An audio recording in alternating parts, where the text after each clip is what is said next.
A, determine the maximum circumferential stress in the tank. Then letter B, determine the maximum longitudinal stress in the tank if it is supported at the top. Then letter C, determine the maximum depth of water if the circumferential stress must not exceed 8 megapascal. Okay, so the problem number 1, no? So under siya ng topic na yung sa may tin-walled vessels natin kung matatandaan pa. Okay, so doon na ako nag-start na topic, no, since yung sa paunang topic naman ng strength of materials is sa mga stresses lang naman doon. So itong topic na to, no, lumalabas din sa board exam, so sinama ko kasi malay natin, 'di ba? Okay, so let's solve for letter A sa problem number 1. So ang tinatanong is circumferential stress dito sa ating cylindrical tank is Malabo po ata. malabo. Yes Super. po. Opo. Ala, ito naman tayo. Wait lang As in, super labo. Opo, ma'am.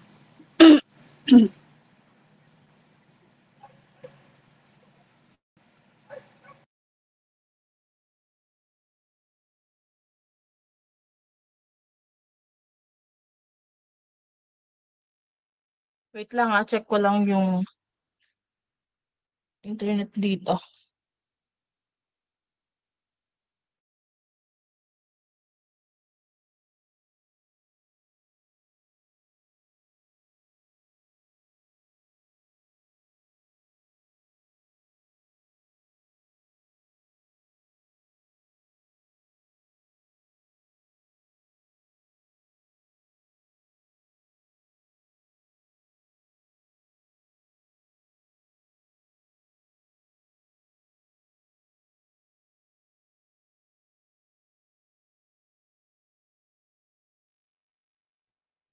Ito, malabo pa rin po ba? Okay na po, ma'am. Okay na. Thank you po. Opo. Once na malabo ulit, sabihan niyo ako Okay po. Okay, so sige, tuloy tayo. So, solve natin, no? Si letter A. Tinatanong si circumferential stress ng ating cylindrical tank. So, based description sa problem, ang sabi yung ating cylindrical tank is meron daw siyang diameter. Gagawin natin yung tank.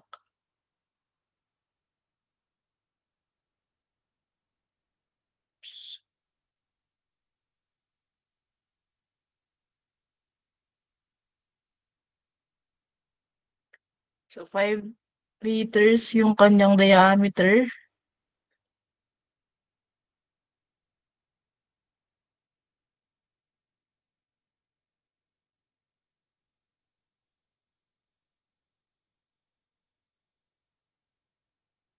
Then, height, which is 8 meters.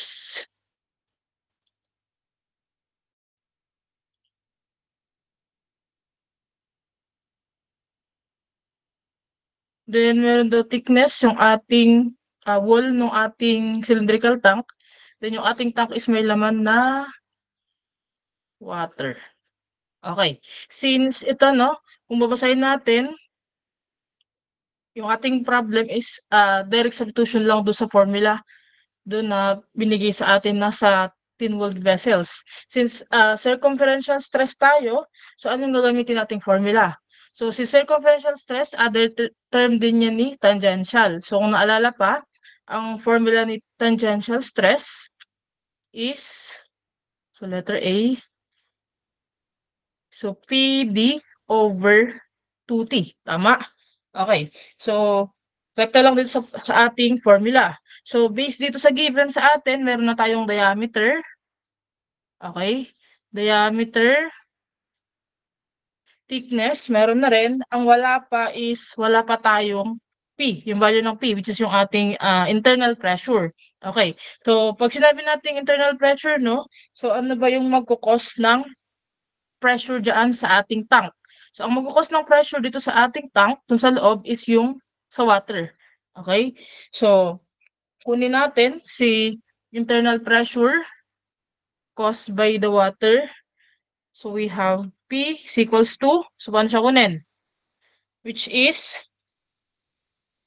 so paano ba kinukuha ang pressure? So that sa hydraulics, yun ay gamma ng water times the pressure head, yung H natin. Okay? So we have a gamma ng water, which is 9.81 times pressure head natin.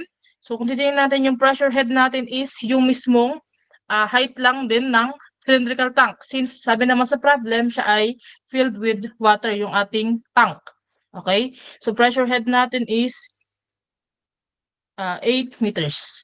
So we have the internal pressure, so 9.81 times 8.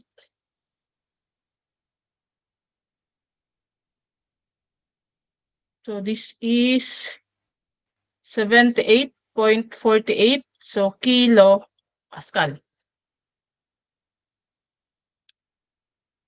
Okay. So, kung gawin natin, no? So, yung ating unit ng ating stress dito is hanggat maaari, no? Megapascal tayo in terms of megapascal. So, depende na lang siguro sa choices, no? Kung ano yung ginamit doon. Kung kilopascal, so kilopascal, or kung megapascal, megapascal. Pero, pagdating kasi sa stresses, so, karamihan ginagamit talaga is megapascal. So, ang gawin natin, no? Itong stress natin dapat naka-megapascal. So, yung nakuha nating value ni internal pressure, so since kilopascal siya, tama ang unit, so i-convert natin to sa megapascal. Okay, so conversion yan, no? Para maging kilo tong mega, so divide na lang natin yan ng 1,000. So this is 0.07848 megapascal. Okay? Para yung unit natin ng stress is in terms of megapascal. So let's substitute, no, yung mga values dito sa ating formula for circumferential stress. So we have 0.07848 times the diameter. Okay? So yung diameter ng ating tank is 5 meters. Okay? Then, naka-meters ka, then ang unit ng thickness natin, ito naka-mm. So, ang gawin na lang natin, no, convert natin si 5 meters sa millimeters. So, we have, this is 5,000 mm. Divided by 2 times thickness ng wall, we have 20. So, meron tayong circumferential stress sa tank.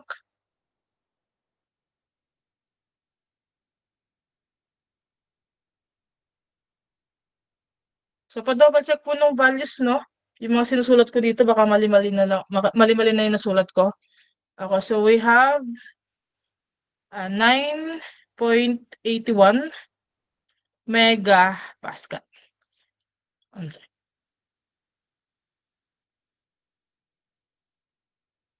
Okay, so next tayo. May question po ba? May correction dito? Wala. So next tayo, no, letter B. Tinatanong naman is,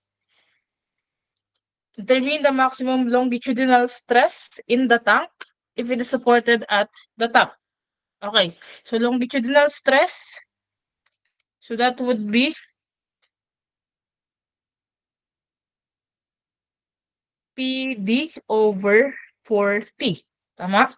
So this is, substitute na lang ulit natin. So we have the internal pressure na 0.07848 times 5,000 divided by 4 times 20.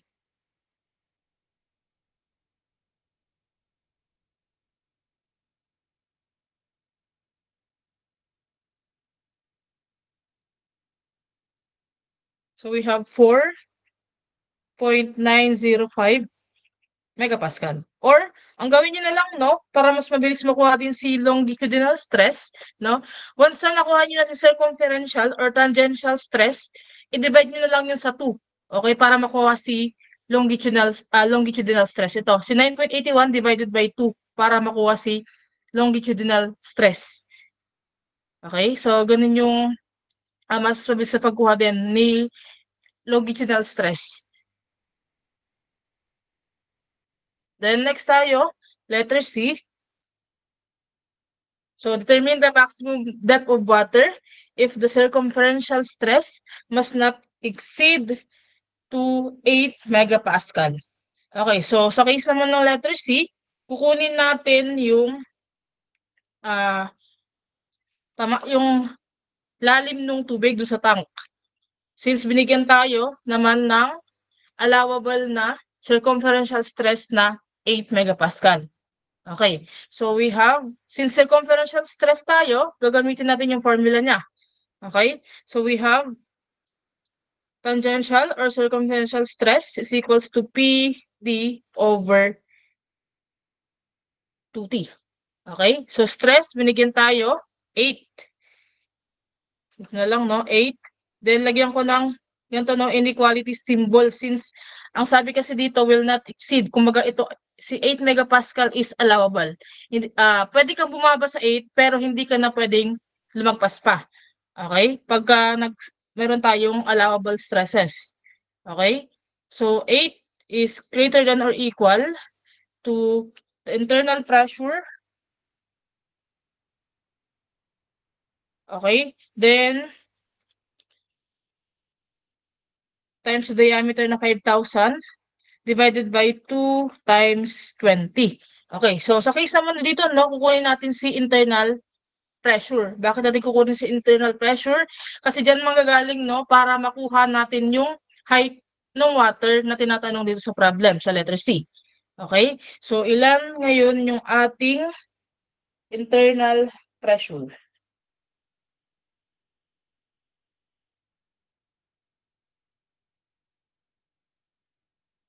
So 8 times 20.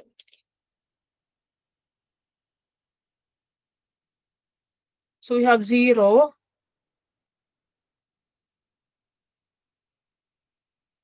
0.064. So this is in megapascal. So ang gawin natin, no? Gawin natin itong nakakilopascal. Parang dito sa case na to, sa letter A. Ito. So nung kanina, nakakilopascal siya.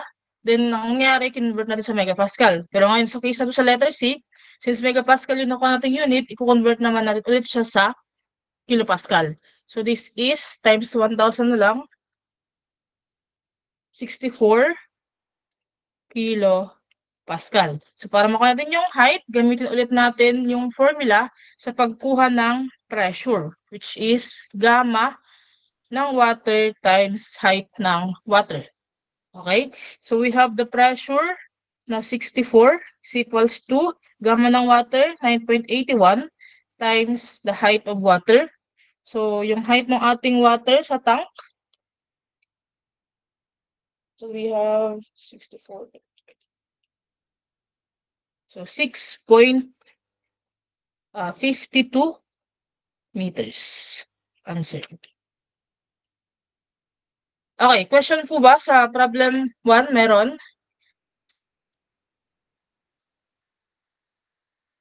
Any clarification po? Wala.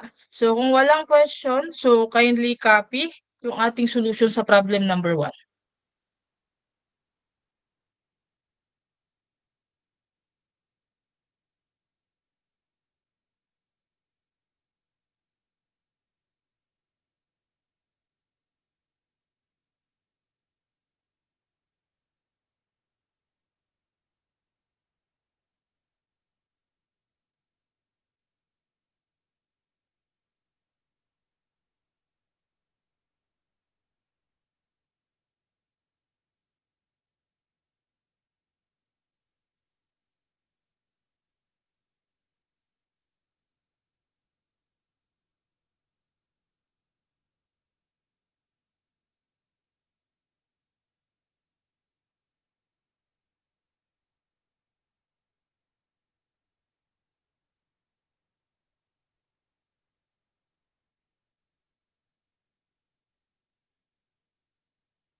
Okay na po ba? Nakopya na po ba yung ating solution sa problem number 1? Okay, so next problem tayo. Problem number 2. Okay, so we have a steel tank has a diameter of 5.5 meters and wall thickness of 9 millimeters. The tank is 6 meters high. So letter A, determine the maximum height to which the tank may be filled with water if the allowable stress is 8.6 megapascal. The letter B, the steel tank is subjected to an internal pressure of 0.078 megapascal. Compute the allowable bursting force per unit length. The letter C, the stress is limited to 15 lang, parang limited to 15.70 megapascal. So, compute the allowable internal pressure. Okay. So, kindly solve muna si letter A. Kunin yung maximum height ng ating water dun sa tank. I think kaya naman itong isolve. Sige, patry po muna si letter A. Pakuha ng ating maximum height ng ating water sa tank.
Okay, so may sagot na si Engineer Malana. So, hindi ata sure. May question mark, no? So, 2.869. Anong unit nito? Meters. Then, another answer. So, same lang. 2.869 meters. May ibang sagot po ba?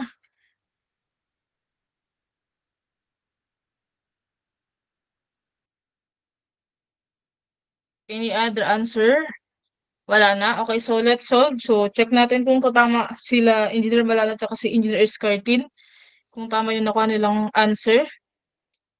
So sa pagkuha nung sa letter A, so same process lang siya doon sa problem number 1, letter C. Okay? Yun dito. Okay? So ang gawin muna natin, no? So using the formula ni tangential stress, I-drawing ko muna yung ating tank. Oops.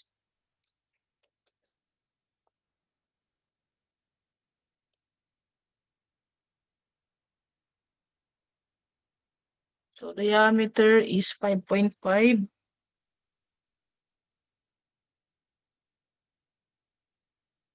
Then 6 meter. Okay, so letter A, pinapahanap yung maximum height na possible dito sa ating height ng water dito sa ating tank. So using the formula ni tangential stress, so PD over 2T. Okay, so yung stress na binigay dito, yung allowable stress is tangential stress yan. Okay, so we have 8.6. So 8.6 equals to P. Ano yan? Diyan magagaling yung height na hinahanap natin. Then diameter, which is 5.5 meters, or in millimeter, this is 5,500 mm, divided by 2 times the thickness ng wall, which is 9 mm. So meron tayong internal pressure.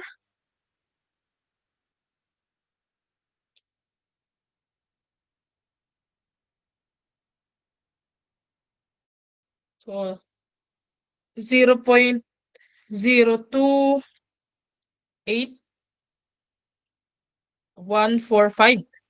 megapascal. Okay. In terms of kilopascal, yan ay 28.145 megapascal. Kilopascal.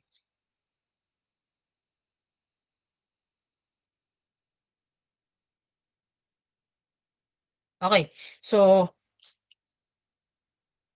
pressure is equals to gamma ng water, height ng water. So, we have the pressure na 28.145 is equals to 9.81 times the height of water. So, we have maximum height ng water.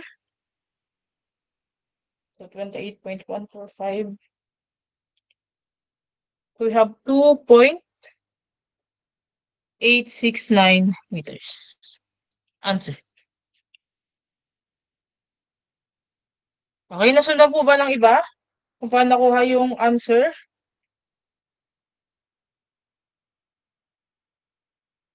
Okay, so next tayo, letter B.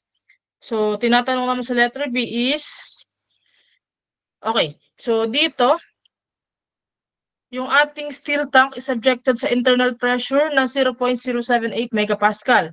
Ang tinatanong is kung ano daw yung magiging bursting force. Okay, so pag sinabi nating bursting force, so yan yung force na mag-resist dun sa expansion or rupture ng materials natin. Okay, kapag ka dumadaan siya sa matinding pressure. Okay, yun yung bursting force. So paano natin kukunin si bursting force?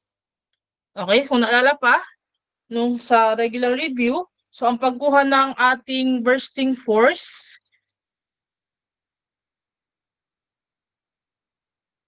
so that would be F is equals to alin? So nakakatanda kung paano na-derive yung formula natin sa tangential stress.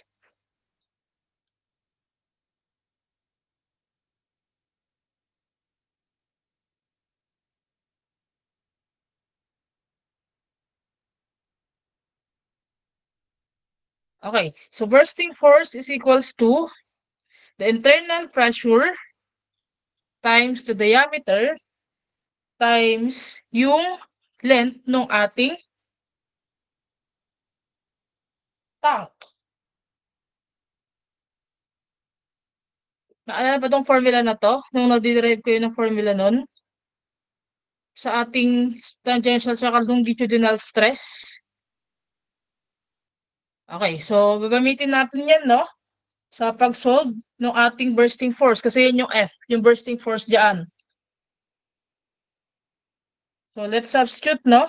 So given na tayo ng ating internal pressure. which is 0.078 megapascal. So, ang gawin natin dyan, since naka-megapascal sa internal pressure na given, so convert natin ulit to sa kilopascal.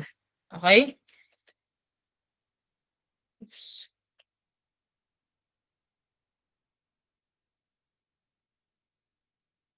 Adjust ko lang, tumaba ko lang. So, kunin muna natin, no, si P, convert natin siya sa kilopascal. So, this is 0.078 times 1,000. So, that would be 78 kilopascal.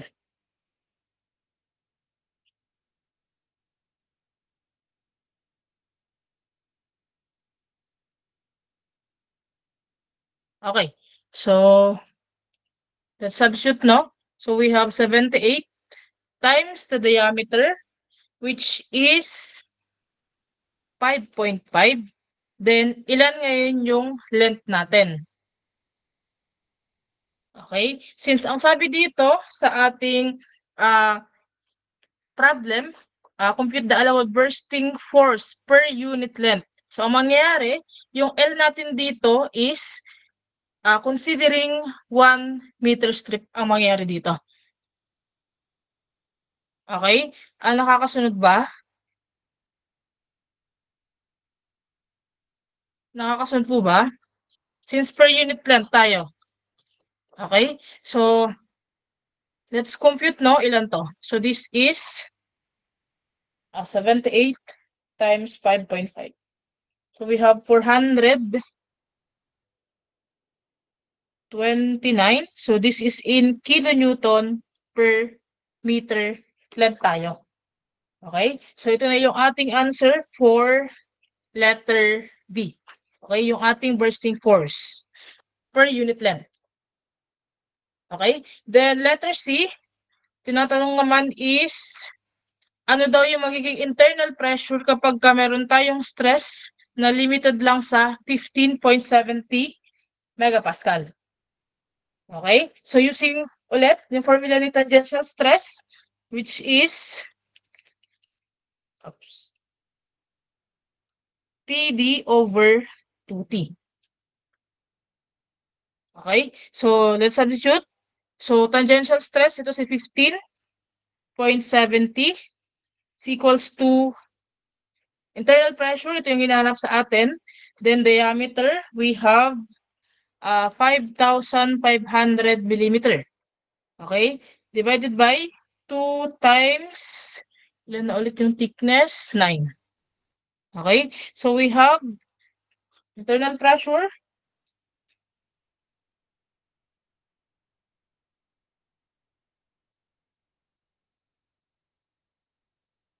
So, this is 0.05138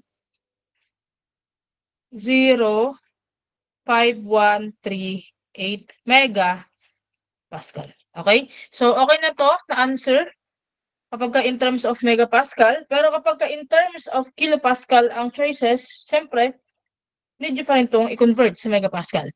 Okay? So, nakadepende palagi sa choices kung ano yung unit natin. Pero sa case naman na to, no, wala naman tayong choices, so okay na tong answer na in terms of megapascal. Okay? So, may question po ba sa problem number 2? Wala. So, kung walang tanong, so kindly copy, screenshot yung ating solution sa problem number 2.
Okay na po ba sa problem 2? Proceed tayo sa next problem.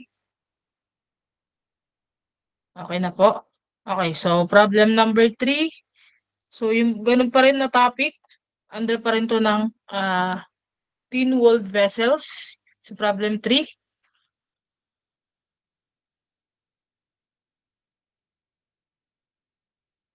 Okay, so we have a 700 millimeter diameter pressure vessel. It's made of steel plate with allowable stress of 193 megapascal. So letter A, if the vessel is cylindrical and subjected to an internal pressure of 5,600 kilopascal, find the required plate thickness. The letter B, if the vessel is spherical and subjected to an internal pressure of 5,600 kilopascal, find the required plate thickness. The letter C, if the vessel is cylindrical, 16 millimeters, find the maximum internal pressure can the vessel is subjected if the allowable tensile stress of plate is 168 megapascal. Okay, so letter A, may nakasolve na ba? Madali na lang to. Kayang-kaya na. Sige, pwede pa try po. Letter A, ilan yung ating thickness ng ating steel plate?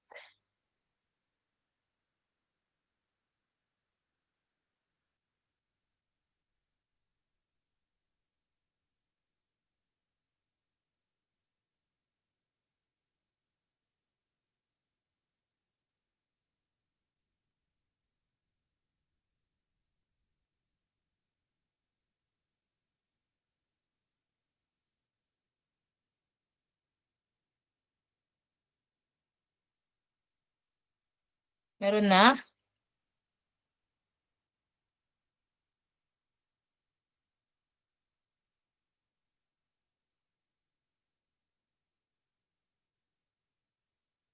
10.16 millimeter. Ang sagot ni Engineer Ibdalin. Question mark. Kay Engineer Escarte naman, 10.155 mm. So, almost same lang. Naka-round off lang to. Kay Engineer Malana, same lang din. Engineer Yumo, same lang. May ibang sagot ba?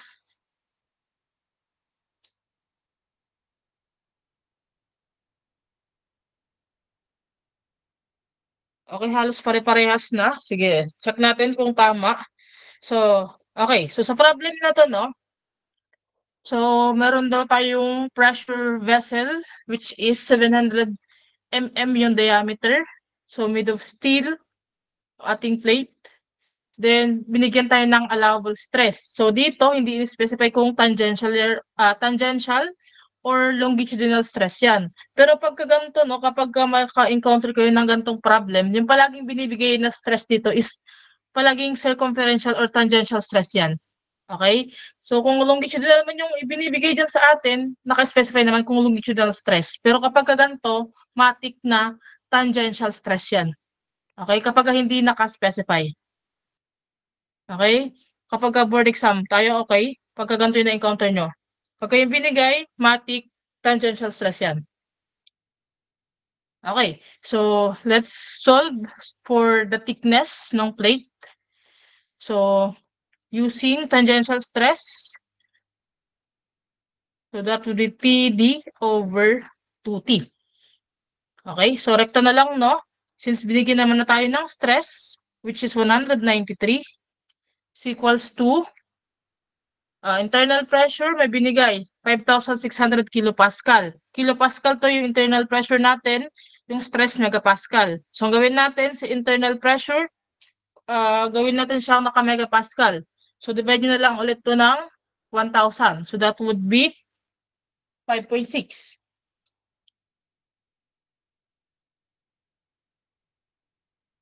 So, 5.6 megapascal times the diameter ng ating vessel, which is 700,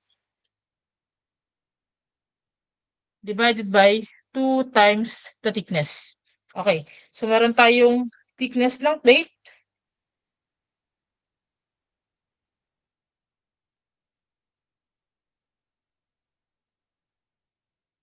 So, 10.155 millimeters. Answer. Okay? Then next tayo. Letter B.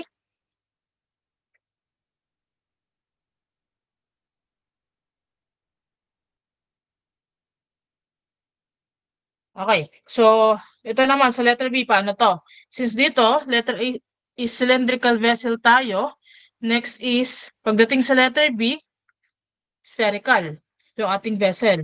Okay. So, pag ganyan, no? Kung naalala pa, pagka spherical vessel tayo sa tin world, so, ang ginagamit natin dyan is yung kay longitudinal stress, which is si PD over 40. Tama? Kapag spherical vessel tayo, PD over 40, yung ating stress.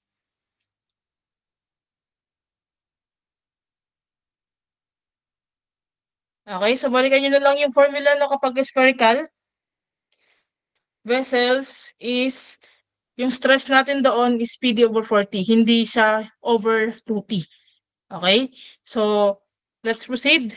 So since wala naman tayong ibang stress na given dito, okay, gagamitin pa rin natin si 193. Okay, so that would be 193 is equals to 5.6 yung internal pressure. Since 5.6 kilopascal pa rin yung binanggit dito na internal pressure kapag spherical na siya. Then, diameter is 700 pa rin. Okay, divided by 4T. Okay, so meron tayong thickness, which is longitudinal to, kalahati lang to ng 10.155.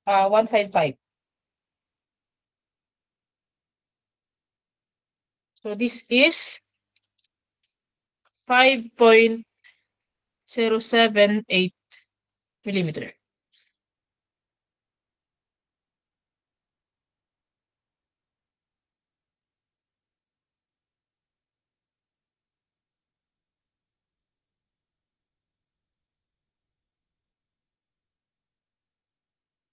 Okay, then next tayo.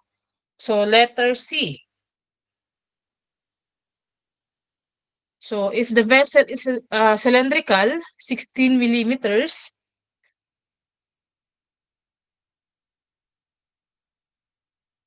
find the maximum internal pressure can the vessel is subjected if the allowable tensile stress of plate is 168 megapascal. Okay, so letter C tayo, tinatanong is internal pressure dun sa ating cylindrical vessel naman siya. Okay? So yung 16 mm na binanggit dito, ito ay thickness. Okay? Ng ating vessel. Okay? Then, sabi pa dito, meron tayong allowable tensile stress ng plate which is 168 megapascal.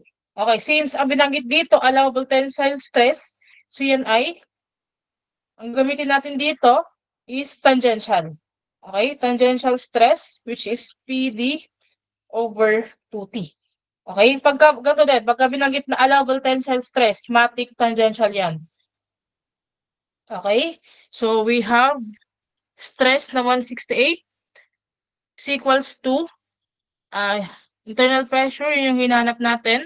Then, diameter, so wala namang binanggit, no? So, gagamitin pa rin natin si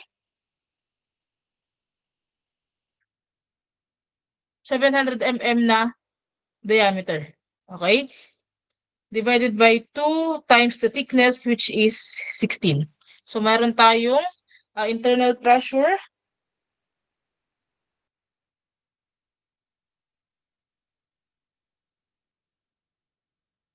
na 7.68 megapascal. Answer. Okay, question po sa problem number 3. Clarification. Meron po ba? So, walang nag-react. So, I think okay naman. So, kindly copy, screenshot yung ating solution sa problem number 3.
Okay na po ba?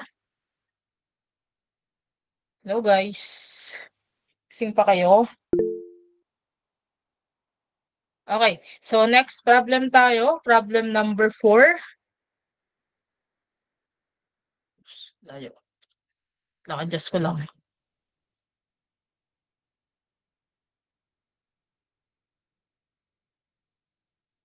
Okay. So problem number 4. So we have wooden planks, 200 millimeter thick, 600 millimeter wide, are used as a temporary retaining wall to support a 6-meter high soil. So unit weight of soil is 18 kilonewton per cubic meter.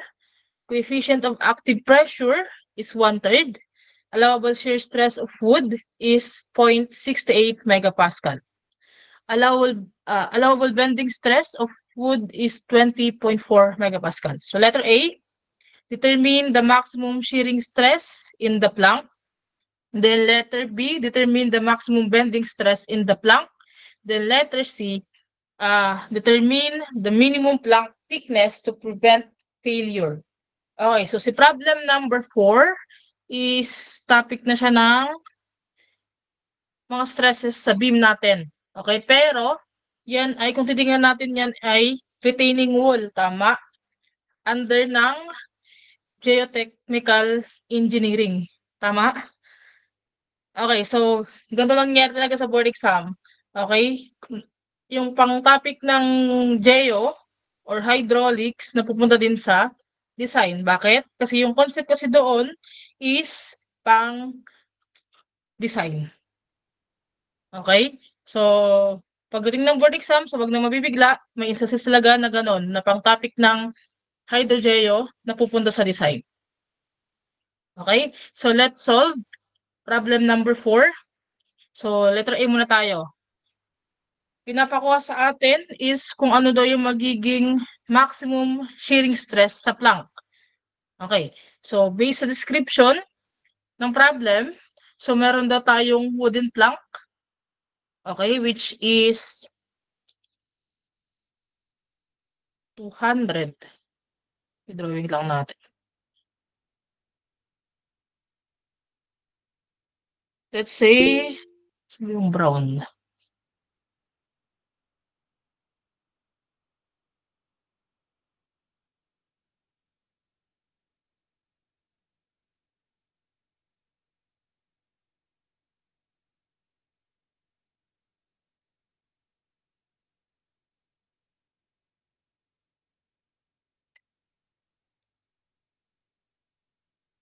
Let's say this is the wooden plank. Yan. Then, so binanggit naman na yung dimension niya, 200 mm thick by 600 mm wide. Yun yung cross-section po ay pagka titingnan natin sa taas. Ganyan. Okay? Kapag ka naka 3D. Ito.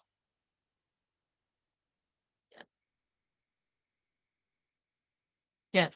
Okay? So, 200 mm yung kapal. Ito yon. This one. Then, 600 mm to. Okay?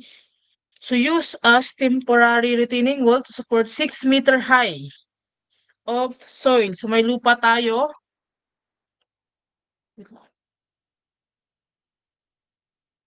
Colors. Yan. So, may soil daw dito. Oops. So, may lupa. Yan. Okay, then binigyan din tayo ng unit weight ng soil, which is 18 kilonewton per cubic meter. Then, coefficient of active pressure, so yun yung Ka. Tama? Naalala ba sa lateral earth pressure sa geotechnical engineering natin? So, we have 1/3. Then, ano pa ang given sa atin? Given din tayo ng stresses. So, allowable shear stress sa wood, which is, lagay ko na rin dito, 0.68 megapascal. Then, bending stress. allowable sa wood natin, which is 20.4 megapascal.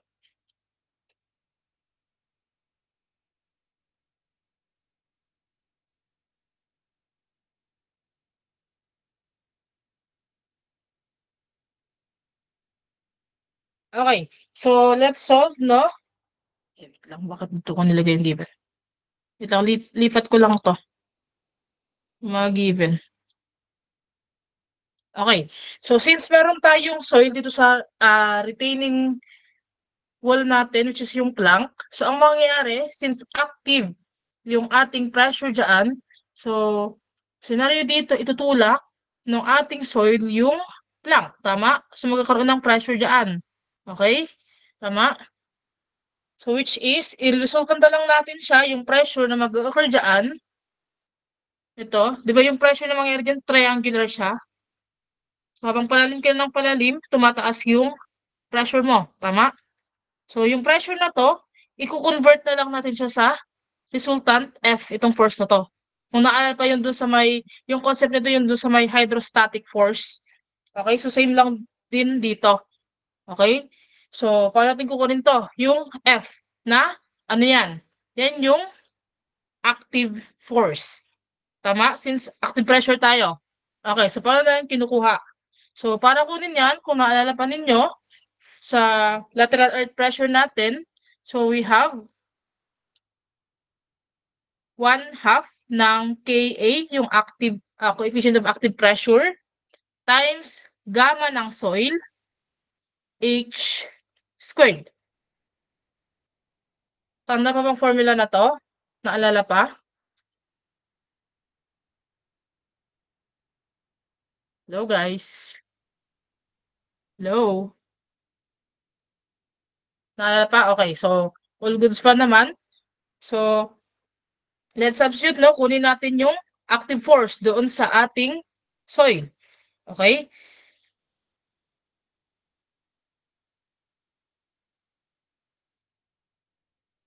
So, this is 1/2 times Ka natin is 1/3. Then, gamma ng soil is 18. Then,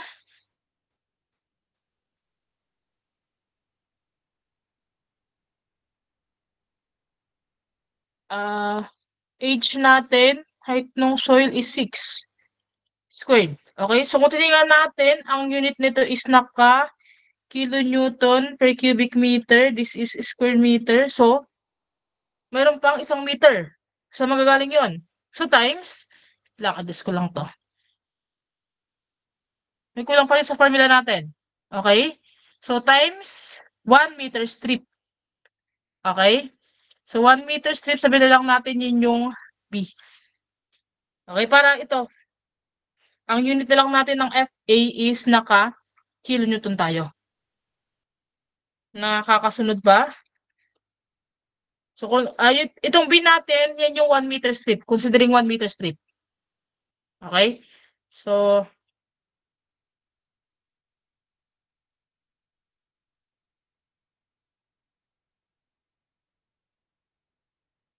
this is 1/2 times 1/3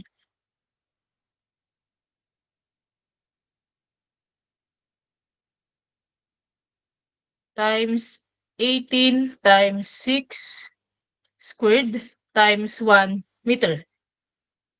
Strip natin. Okay? So, we have active force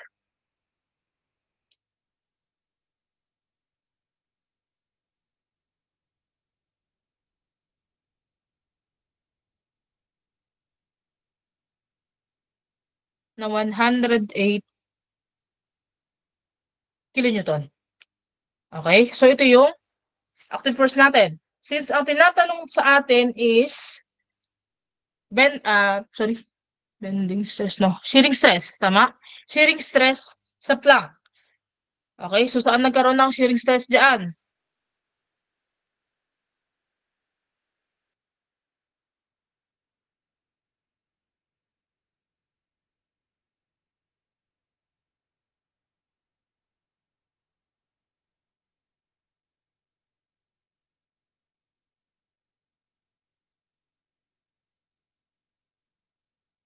Okay, so kung tingnan natin nagkaroon ng shearing stress dito sa may pagitan ng soil tsaka ng flank.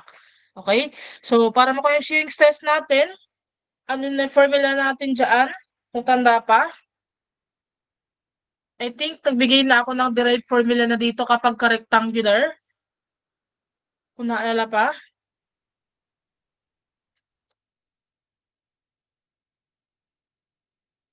So, shearing stress maximum is equals to, kapag rectangular, ano na yon?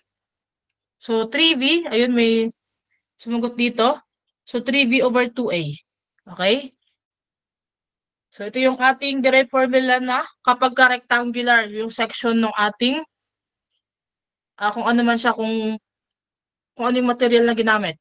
Okay? So, we have, substitute natin. So, 3. Then, B natin is, ano yan? So, syempre, itong active force lang naman. Ito lang naman yung force na nag-act dito. Okay? Kumbaga, summation force is horizontal para makuha si V. Yung parang yung kukontra dito. Sa may active force natin. Okay? So, this is 108. So, nakakilonewton tayo times 10 raised to 3 natin para maging newton. Divided by 2 times the area. Okay?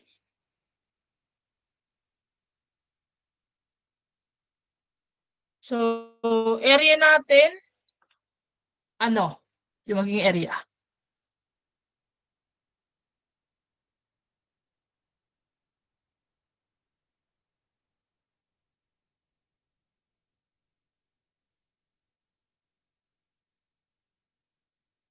Okay, so for the area, so hindi si 200 by 600. Okay, so yung magiging area natin ngayon is yung thickness na 200. Okay. Ay, 1,000. Sorry. So this is 200 times, alin? Yung 1 meter strip natin. Okay? Which is 1,000 mm.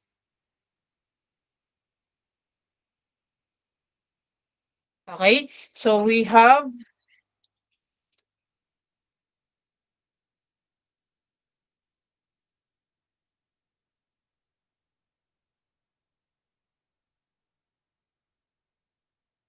shear stress sa plank na 0.81 megapascal.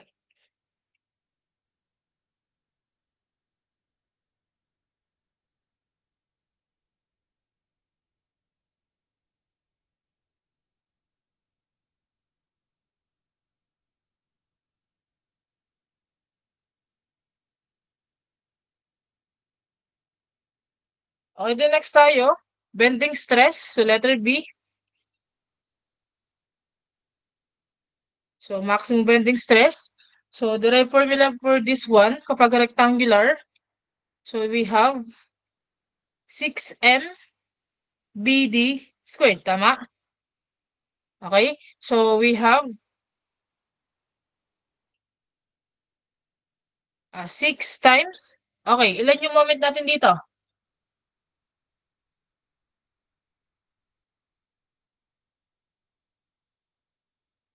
Moment, ilan? Okay, kung tingnan natin, no? Since ito yung ating plank. Okay. So, andito yung shear. Andito rin si moment. Yan. Okay? So, paano kukunin itong moment na kakailanganin natin dito? Okay? So, yung moment natin dyan, saan magaling? Ito lang, di ba? Yung ating active force. Ito yung magkukos ng moment, tama? Ng bending. Tama po? Okay. So, para makuha natin yung moment, so, yung ating active force times, ilan yung moment arm niya? Di ba ito? Ito yung moment arm niya. Ilan yan? Okay? So, yung moment arm niya is, di ba yan ay 1/3 ng height ng soil, tama? Tama ba? So, moment arm ni active force is 1/3 ng height ng soil. Okay? So we have active force 108, then times 1/3 ng height ng soil, which is 6. Okay? So this is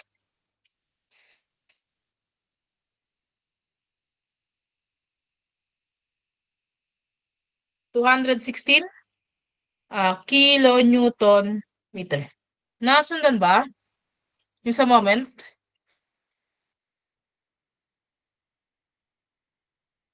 Okay.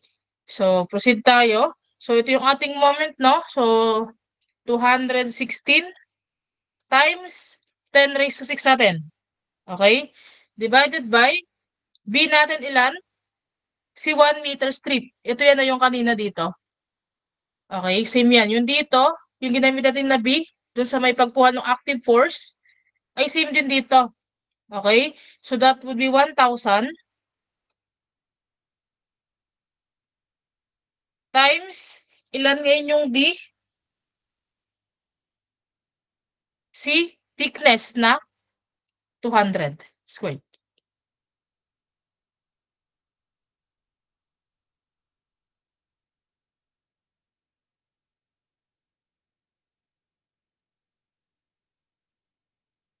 Okay? So we have maximum bending stress sa plank.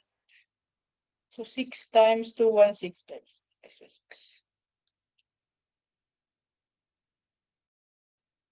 So we have 32.4 megapascal.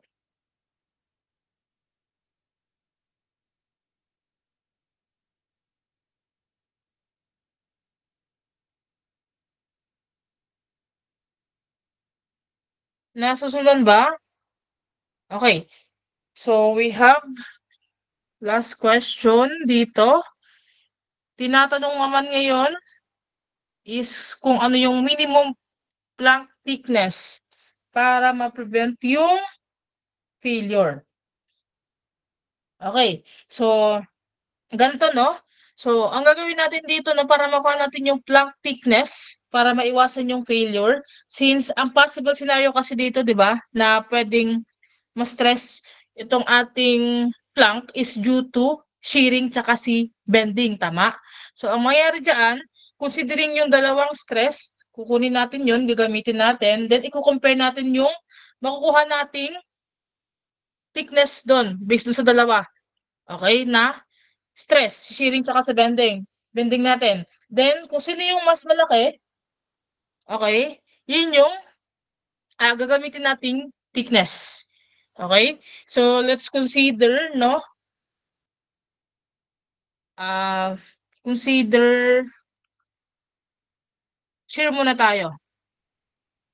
Okay? So, considering shearing stress, so we have FB is equals to 3V over 2A. Okay? So, dito, so sa gagamitin nating stress dito is yung binigay sa atin na allowable, hindi yung mga na-compute natin. Since, ang sabi ko sa problem, to prevent failure. Okay? So, para maiwasan yung failure, dapat gamitin mo tong mga allowable. Kasi, ano bang purpose ng allowable? Hindi ka na pwedeng lalagpas dyan. Okay? Kasi once na lumagpas yung nakuha mong stress dyan sa net na allowable, magkakaroon ka na ng failure. Okay? Since binanggit naman dito, prevent, may binanggit na prevent.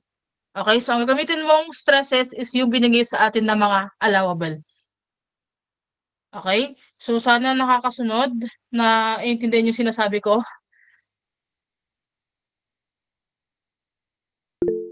Okay, so let's proceed. So, considering shear, so let's substitute. So, we have the allowable stress, shearing stress, which is 0.68 is equals to 3 times V natin, yung nakuha kanina, which is ito lang din. Okay, si 108 times 10 raised to 3. Okay, divided by 2 times 1,000, yung 1 meter strip times D. Okay, ito yung D natin kasi ito, this one. Ibig natin yung kulay. Ito. Ito yung D.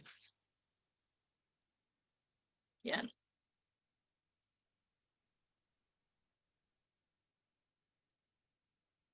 So we have minimum plank thickness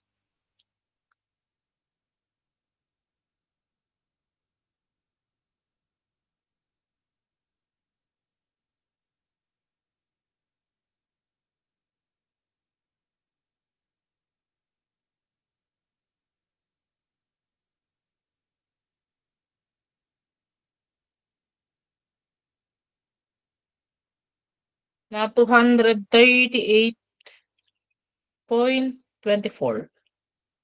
millimeters kapag sa shear. So considering bending naman tayo,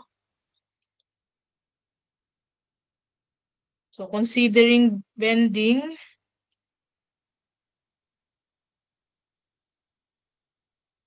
so we have bending stress, we have 6M BD squared. Okay, yung D, yun yung thickness na tinatanong. Okay? So, let's substitute. So, we have allowable bending stress na 20.4 is equals to 6 times moment na 216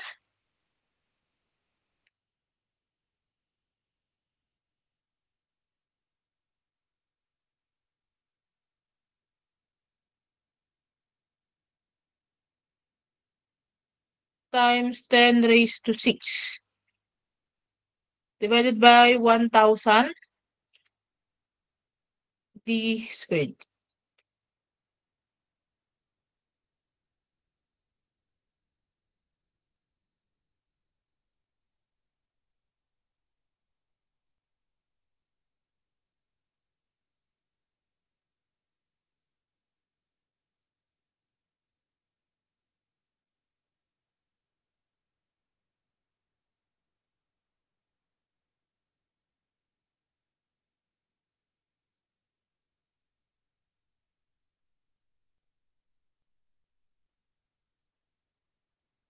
So, we have 252.05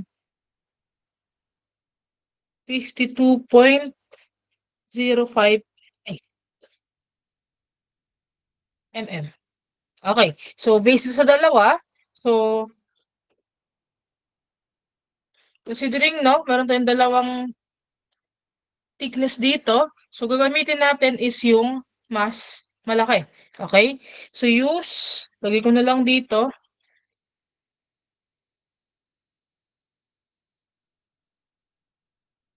So, gawin natin dito, no, round off natin. So, round off natin sa, pwede na siguro si 255 mm.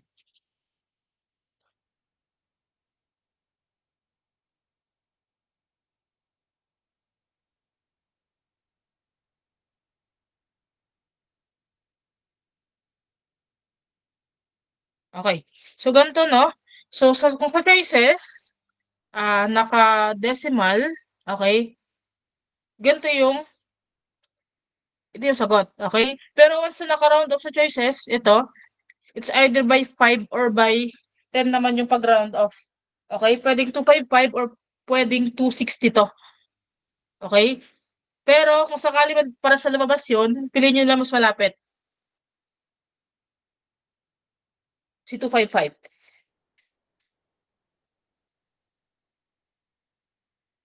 Okay, may question po ba dito?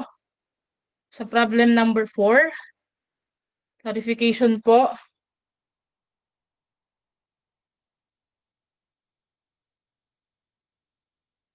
Wala. Walang nagre-react. So, I think walang tanong. So, kindly copy. Screenshot yung ating solution for problem number 4. Ito muna. Itong part na to.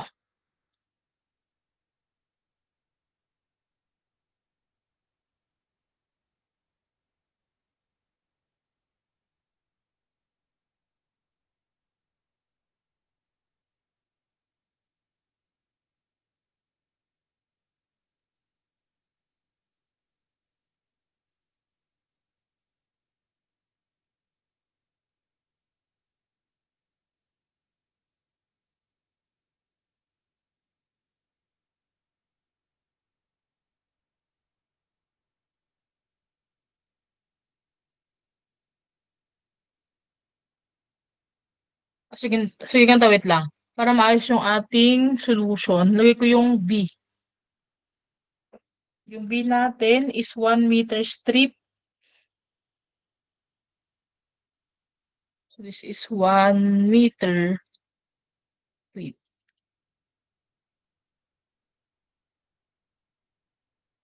Yan.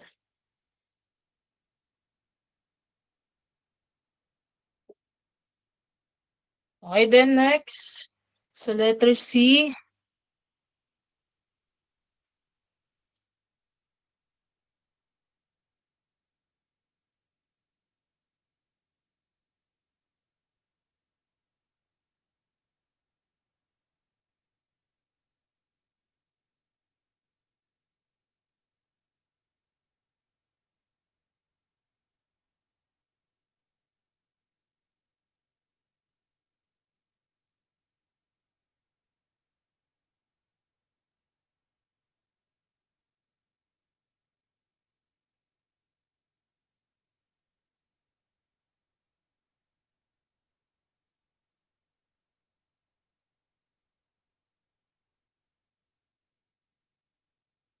Okay, so next problem po tayo. I think last problem muna din, break time tayo saglit. Okay, so problem number 5.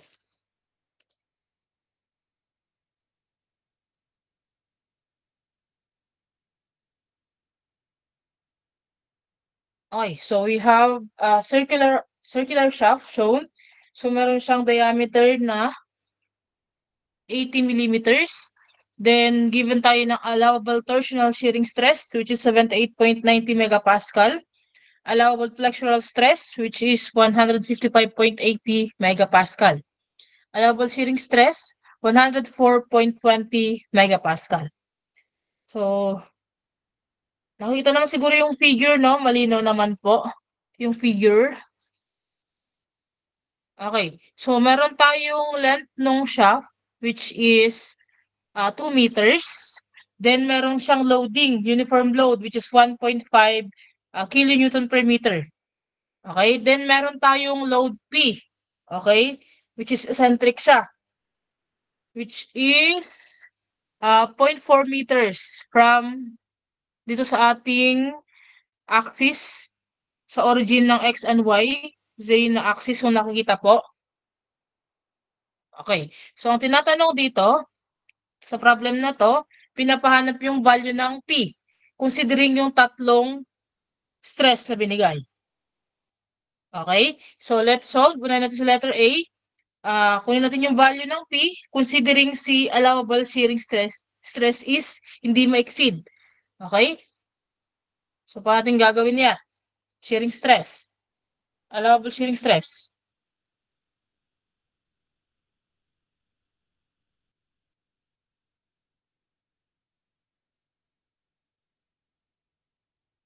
So, paano na kinukuha si shearing stress?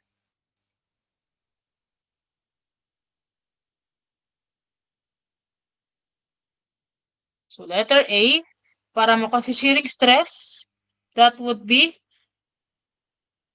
kapag circular yung section natin, kukunin si shearing stress, para na kinukuha.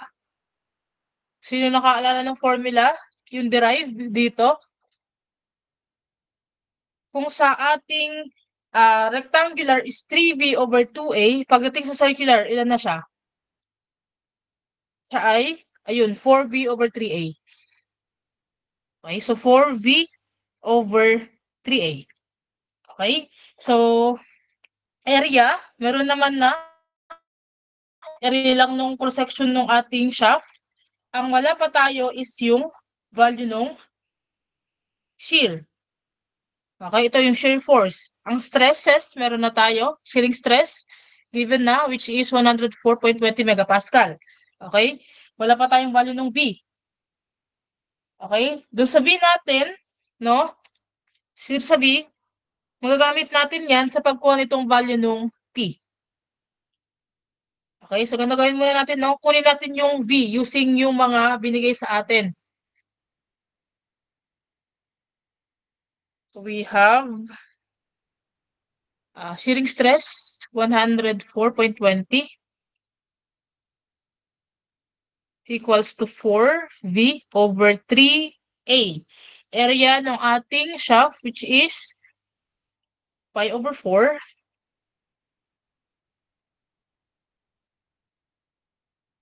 times, ilan yung binigay na diameter? 80 squared.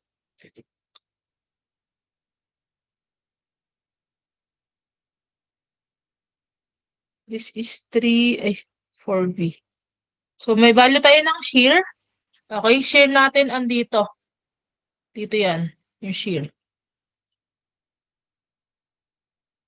So, that would be 104.20 times 3.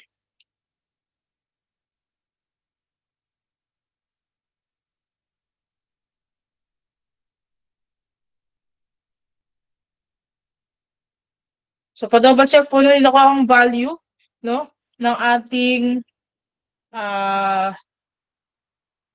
shear is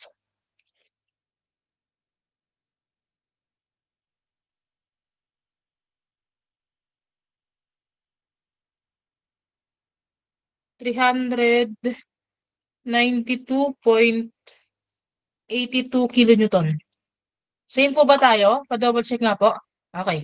So, ito yung value ng shear. Okay? Yung dun sa may mismong support. Ang pinapako sa atin kasi is si P. Okay? So, paano yan? So, using the value of shear, okay? So, kung titignan ba natin, paano ba kinukuha ang shear? Dito. Pagka mayroon tayong uniform loading, tapos meron pa tayong P. Di ba ang pagkuha ng shear is, that would be W, ito yung uniform load, times the length, plus, alin? Siyempre yung P, para makuha mo yung shear, tama?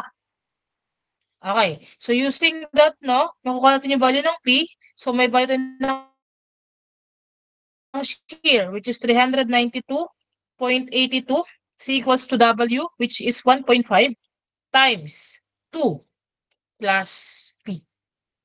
Okay? So, meron tayong value ng P.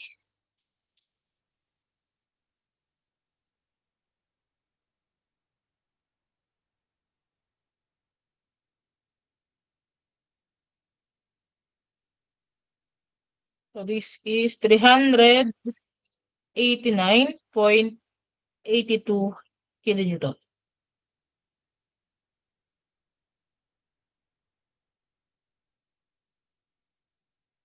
Okay? So, same po ba tayo? Tama? Walang correction? Okay. So, next tayo, letter B.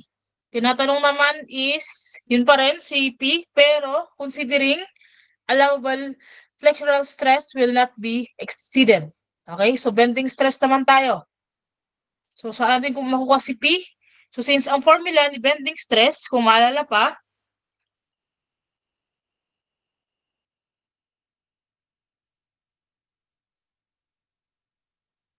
di ba yan ay MC over I, tama po? Bending stress, MC over I. So, hindi ko sure kung binigyan ko kayo ng direct formula dito sa bending stress pagka circular. Okay, so pwede rin to, no, yung derived. Then, pwede rin itong, yung pinaka-original na formula talaga, si MC over I. Okay, so 32M over pi dq. So, gamitin natin yan. So, yung derive,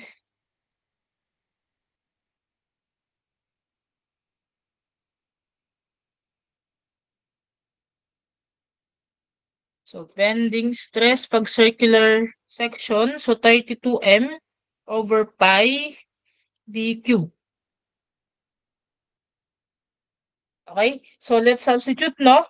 So, sa case na to, ang makukuha natin dito is si moment. Okay? Since given tayo ng flexural stress, pero yung allowable. Then, diameter ng shaft, given din tayo sa makukuha natin si moment. So, once na nakuha natin yung moment, based doon sa moment, makukuha natin yung value ng P. Okay? So, substitute natin. So, we have bending stress, 155. Ano yun? 80.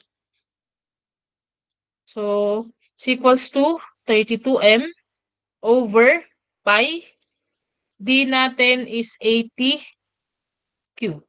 So, meron tayong moment.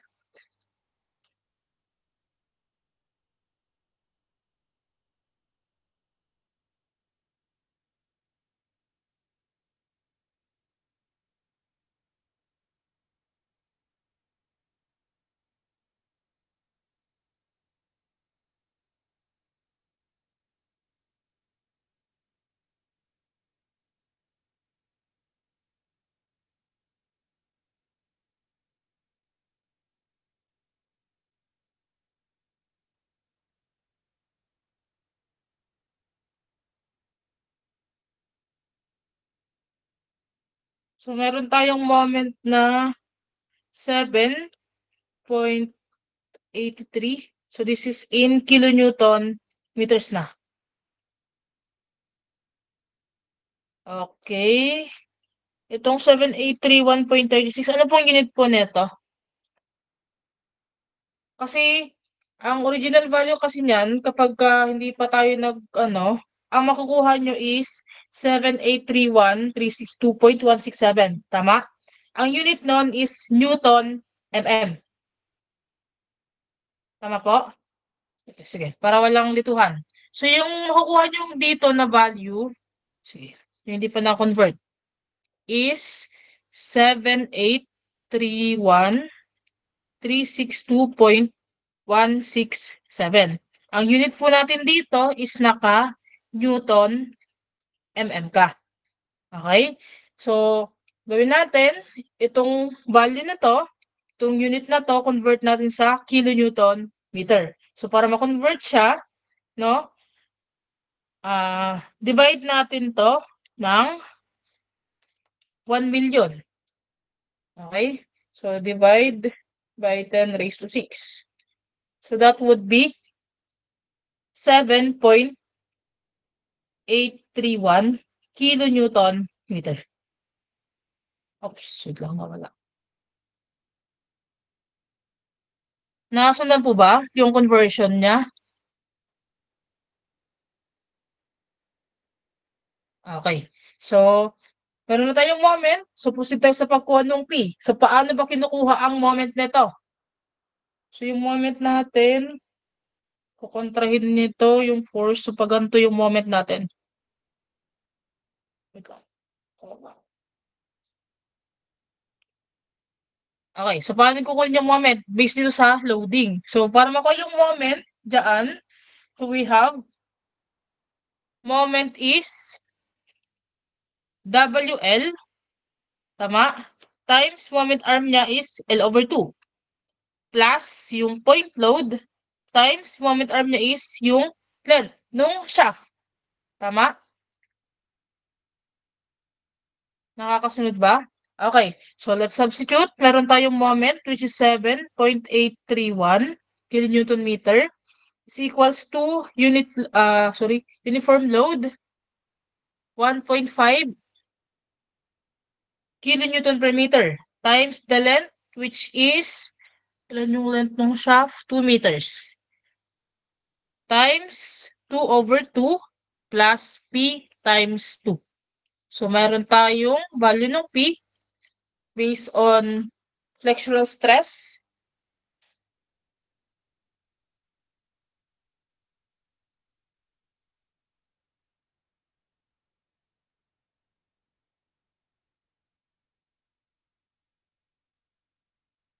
So, pa-double check na lang po kung same lang din po tayo. Yung nakuha ko pong value is 2.4155.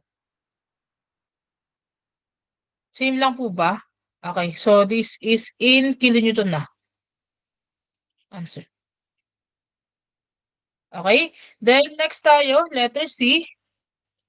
Tinatanong naman sa atin dito, yung pa rin si P, pero considering torsional shearing stress. Okay, so torsional shearing stress formula. Ano yung formula natin kay torsional? So kung healthy living ka, tama, tara, jogging, tama, yung mnemonics natin. Then kung ano ka naman, gusto mo magpataba, araw-arawin mo sa, tara, Jollibee. Tama ba? Okay. So, torsional shearing stress. So, that would be tau is equals to TR over J. Okay? So, gawin natin dito, kunin natin si torsion.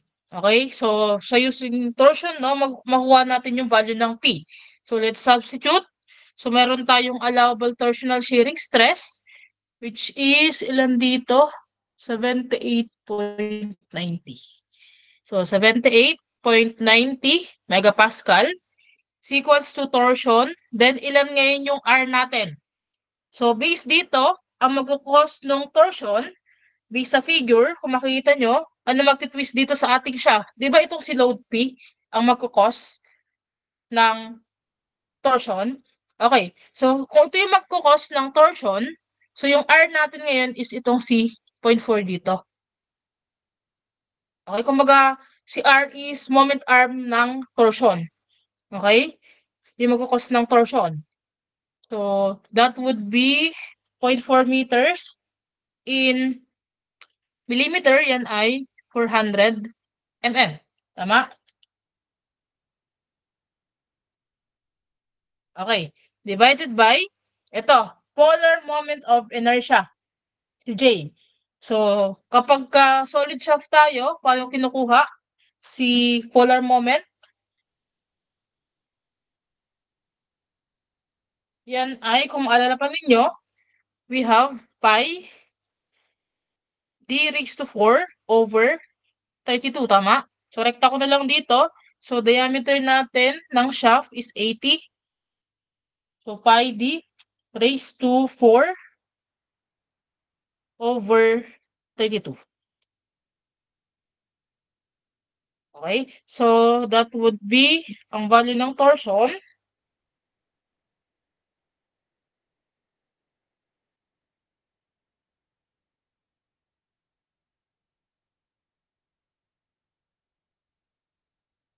Thirty-two.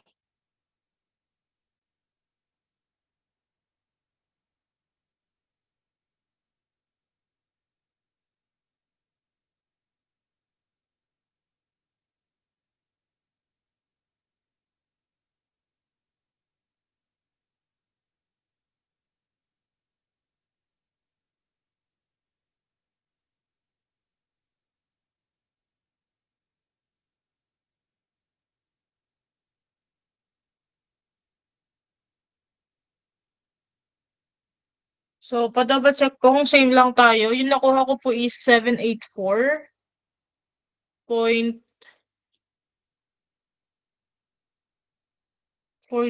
So, times 10 raised to 3. Pa-double check po kung same lang po. Kung hindi ako nagkamali sa value. Same lang po ba tayo nakang torsion? Yung value ng torsion.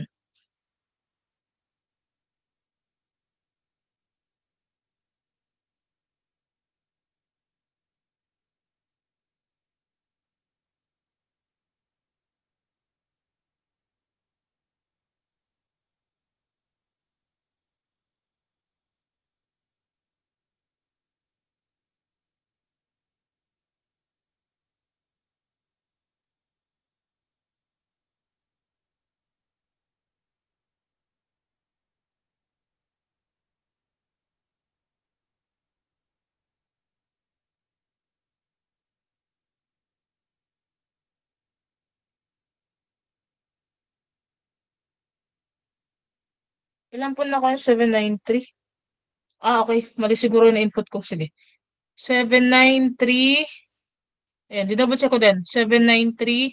Sorry, mali pa rin ako. 793.1132.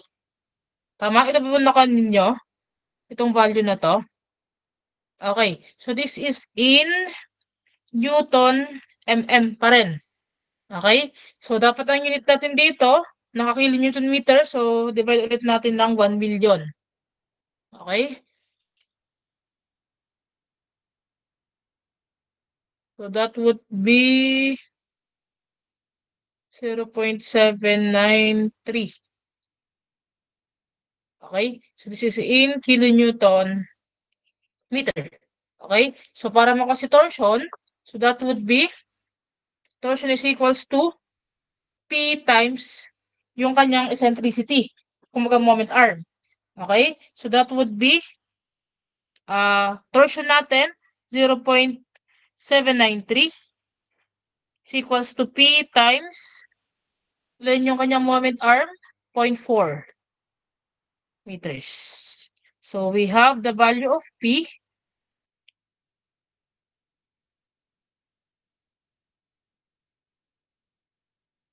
na 1.98. So this is in kilonewton. Same lang po ba tayo ng values? Okay. So answer for letter C. Okay, so question po, meron po ba sa problem na to? May tanong? Clarification?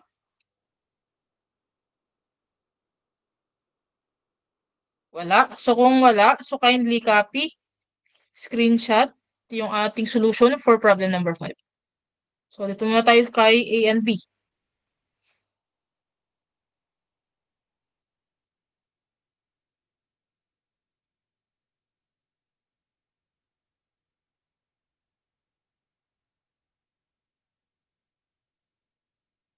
Okay na po ba? May question. Yung eccentricity po ba sa torsion lang po, i-consider yun? Depende. Kasi sa case kasi na to, since torsion yung pinag-uusapan natin, eccentricity talaga yung gagamitin nating distance dito for P para makuha yung torsion dito. Kasi may cases naman kapag sa moment, di ba? Moment is equals to P times E. Di ba? Depende siguro sa orientation nung problem.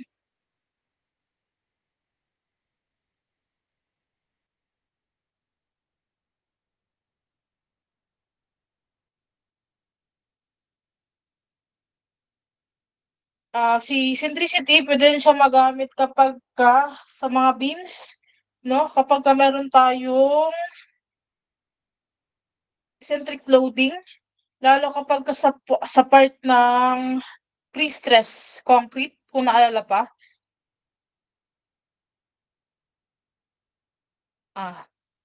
R is 40 mm.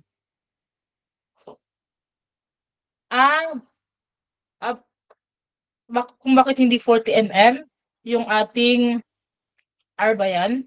Okay, since kahit dahil hindi siya 40, sa case kasi na yan, yung ating loading kasi, yun lang. Ito, andito kasi yung pin natin sa malayo doon sa pinaka-center niya dito. Tama? Andito. So, yung 40 mm kasi yan, kalahati nung shaft diameter. Kapag ang force P mo is andito sa eksaktong dulo nung shaft, pagka andito siya. Yung armomatic yung radius. Okay? Pero, kapag ganito, eccentric ka, kasi si 0.4 kasi na yan, is mula dito yan sa pinaka-center na, papunta ka dun kung saan yung location ng P mo. Okay? Itong si 0.4. Okay? Pero yung dun sa sinasabi dito, yung tinatanong kung bakit hindi siguro 40 mm yung R, kasi, ibig sabihin, kapag 40 mm kasi yan, yung ginamit mong R, si P mo is andito dapat siya sa eksaktong dulo ng shaft, andito siya. Okay? Nasusunod po ba?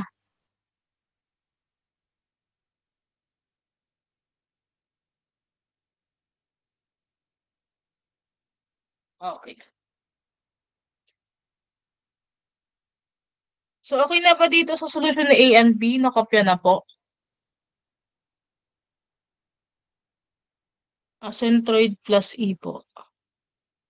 Pwedeng ganun, centroid plus E. Pero kapag ano kasi, ang pagkaganyan, matik naman na kapag may centric loading ka, ang location mo palagi is sa pinaka-centroid yan. Okay? Tandaan na lang, no? Pagka eccentricity, ang location niya palagi, reference niya is sa centroid or neutral axis. Okay, papunta dun sa location ng force P. Okay, yun yung eccentricity. Neutral axis ang reference niya or the centroid.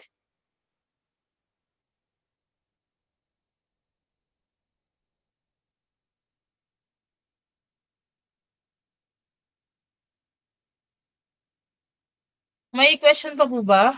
Clear na po ba dito, Engineer Fernandez? Yung sa eccentricity?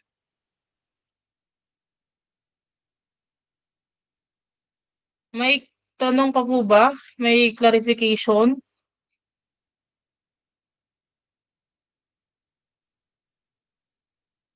Wala na. So kung walang question, so I think break time muna tayo. Balik na lang po tayo siguro ng exactly 4 p.m. kung walang questions.